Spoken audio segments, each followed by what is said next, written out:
So this is the package from Japan of the last Berserk episode. There are 3 separate items contained in the elasticated band, which I have since removed. Oh, and just so you know, I got this from Amazon.jp, and yeah, they packaged it really well. The first item is the magazine itself, and whilst I appreciate the front cover being a 100% Miura inking, they just couldn't help themselves, could they? It starts with some of the colour pieces that Miura has done over the years, and thankfully it isn't just volume covers. At one point I was going to buy the deluxe edition of the 2016 anime because of its cover art alone, but thankfully an even higher quality scan is within these pages. There's also an advertisement for the Berserk exhibition, and then more pages on the back. For a lot of people, these are probably unseen, so I'll flick through them in silence for a bit.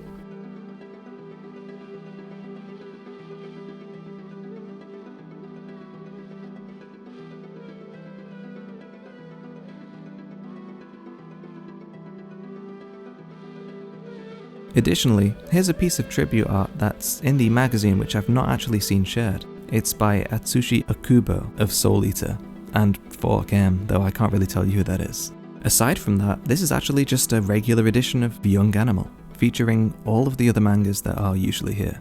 This is the final chapter of Berserk from Kentaro Miura, in an issue that affirms they will always put Kentaro Miura first, and ended the chapter with the end. A wholesome, loving celebration of his career. Assistants did manage to complete the inking that remained for the chapter after his unfortunate passing, so there was no backlog. This is the last of his work. Miura did always say in interviews that he does it an episode at a time, usually not even filling in the speech until after the drawing's done.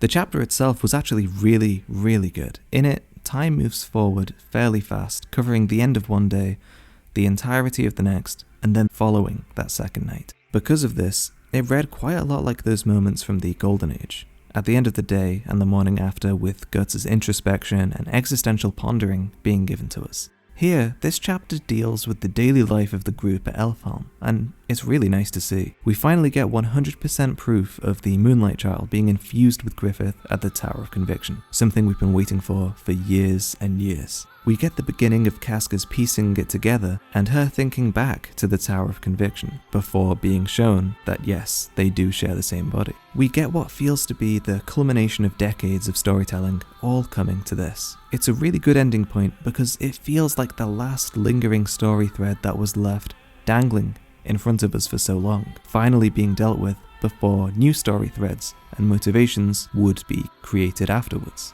In the Fantasia arc, Miura finally got them to Elfhelm, finally restored Casca's condition, finally revealed Skull Knight and his past, and finally laid the connection between Griffith and the Moonlight Child before everyone. I really love the title for this chapter, and how it ties into what Griffith says right at the very end. A tear like morning dew. The child's tear left on Griffith's cheek like that of dew on grass condensed from the night before. In its own very separate way, this is the best chapter in the series for me. Its content evokes feelings from the Golden Age whilst rounding off the last of so many lingering plot threads that needed resolution and kind of just lets Berserk leave us gracefully. A lot more gracefully than the last chapter did anyway. It leaves off in such a satisfying way that it's kind of insane to think that this was the last of Miura's work. Anyway, the message is there, translated and right at the end of the chapter, as has been shared on social media. It does feel way more final in the context of how it's been delivered than the scans did.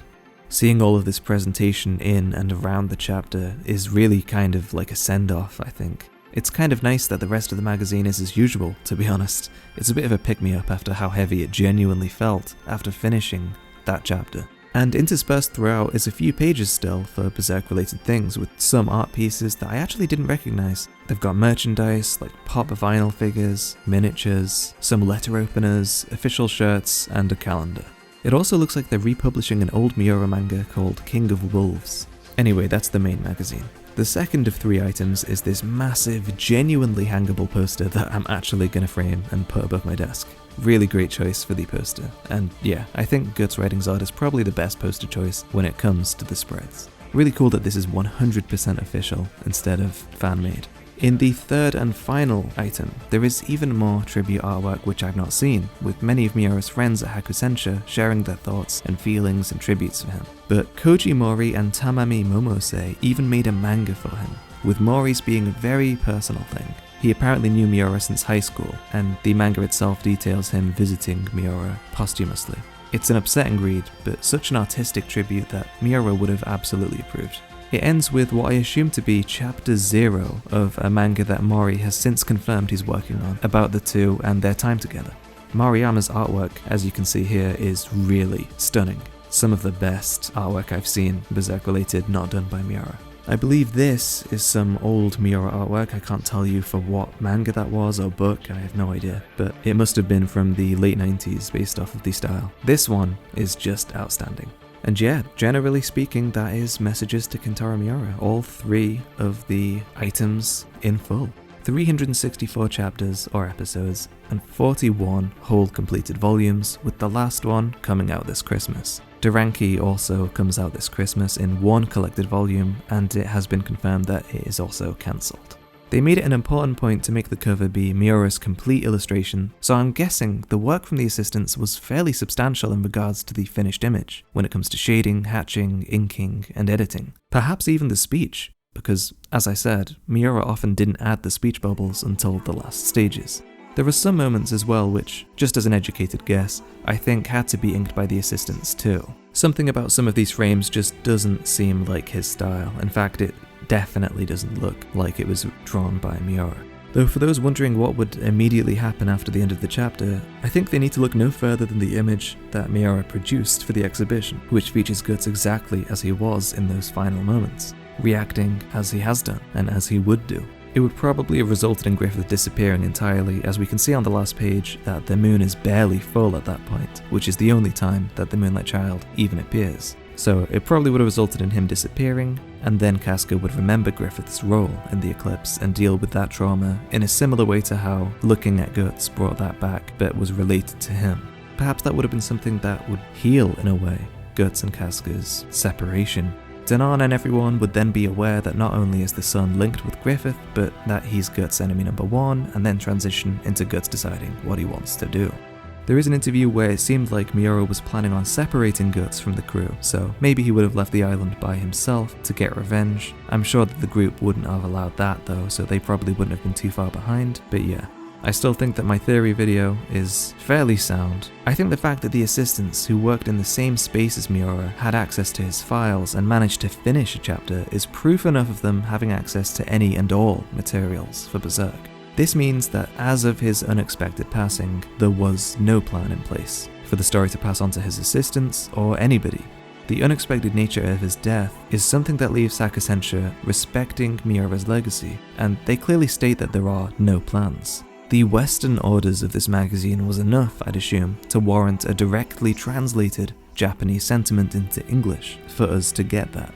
So please get that. It's over. And even if it did come back years and years and years from now, it won't be the Berserk that any of us knew, no matter how much we want it to be. But even if it does, it would be something that takes years and years of even getting off the ground to meet that criteria that Hakusensha clearly would adhere to out of respect to Miura. So it's best for them to do this last service and then just admit that there aren't any plans going forward. I get that denial is real, but Berserk was Miura. It's almost certain that there were no notes for the story left behind because Young Animal would have shared this with his final work. Additionally, Miura said years ago that these days he likes making it up as he goes along instead of planning things out. So whoever does take control of Berserk has as much idea of what to do next as any of us do. Even if they were to continue Berserk like a year from now, once a year in tribute to Miura's passing, annually, it wouldn't be for the purpose of reaching an ending, it would be out of respect to Miura. So, no hate or anything, but if you're one of the people desperate for a new author to continue Berserk, please just realise that it's probably not going to happen at all. Regardless to say though, this chapter is a 10 out of 10, a fitting end in its own right. At the very least, bringing everything back full circle. Fantastic chapter, fantastic manga, and a fantastic author. Thank you Kentaro Miura one last time for the amazing experience. This was an amazing send-off by Hakusensha, and I hope you got a feeling for what that final release was from this video. Thank you to my patrons, and thanks everyone for watching. Have a nice night.